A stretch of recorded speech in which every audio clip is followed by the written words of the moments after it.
বিশ্বের নানা প্রান্তে ছড়িয়ে রয়েছে মানুষের অজানা হাজারো প্রাণী। তার মধ্যে যদি কোনো এক অদ্ভুতপূর্ণ প্রাণীর নাম উঠে আসে, সেটি হলো সান্ডা। মরুভূমিতে বসবাসকারী এই রহস্যময় প্রাণীটিকে নিয়ে যেমন রয়েছে বৈজ্ঞানিক কৌতূহল, ঠিক তেমনই রয়েছে ধর্মীয় মতভেদ, লোকজনের বিশ্বাস এবং আধুনিক চিকিৎসা বিজ্ঞানের নানান দাবি। কিন্তু আসলে সান্ডা কি? এটি কি খাওয়া যায়? আর কেনই বা এই নিয়ে এত আলোচনা? ভয়ঙ্কর ও অদ্ভুতপূর্ণ দর্শন হলেও সান্ডা নামের এই প্রাণীটি দীর্ঘদিন ধরে সৌদি আরবের জনগণের কাছে জনপ্রিয় একটি খাবার হিসেবে পরিচিত।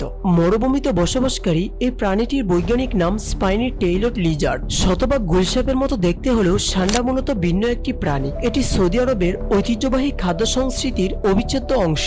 সান্ডা শিকার সৌদি মরু অঞ্চলের একটি পুরনো রীতি ও সামাজিক ঐতিহ্যের প্রতীক। মরুভূমির তরুণরা দলবদ্ধভাবে এই লিজার্ড শিকারের অংশ নিয়ে থাকেন। এটি শুধু খাদ্যের জন্য নয়, বরং আনন্দদায়ক একটি সামাজিক অভিজ্ঞতা হিসেবে বিবেচিত হয়। তবে পরিবেশগত পরিবর্তন ও অতিরিক্ত শিকারের ফলে সান্ডার সংখ্যা দিনে দিনে হ্রাস পাচ্ছে। এই কারণে সৌদি সরকার নিয়ন্ত্রিতভাবে সীমিত পরিমাণে সান্ডা শিকারের অনুমতি প্রদান করে থাকে। খাবার হিসেবে দপের মাংস, গ্রিল, বোনা এবং ঐতিহ্যবাহী কাপসা তৈরিতে ব্যবহার করা হয়। সান্ডার মাংসের স্বাদ কিছুটা মুরগির মতো হলেও এতে রয়েছে মরুভূমির এক বিশেষ গন্ধ ও স্বাদ। ধর্মীয় দৃষ্টিকোণ থেকে সান্ডা নিয়ে রয়েছে ভিন্ন মত। একাধিক হাদিসে রয়েছে মহানবী সাল্লাল্লাহু আলাইহি সাল্লাম সান্ডা খাননি, তবে তিনি একে হারামও বলেননি, যার ফলে মুসলমানদের কেউ কেউ সান্ডা খেয়ে থাকেন, আবার কেউ পরিহার করে চলে। সব মিলিয়ে সময়ের সঙ্গে অনেক কিছু বদলালেও সৌদি আরবের সান্ডা আজ এক ঐতিহ্যবাহী সাংস্কৃতিক প্রতীক হিসাবে টিকে আছে।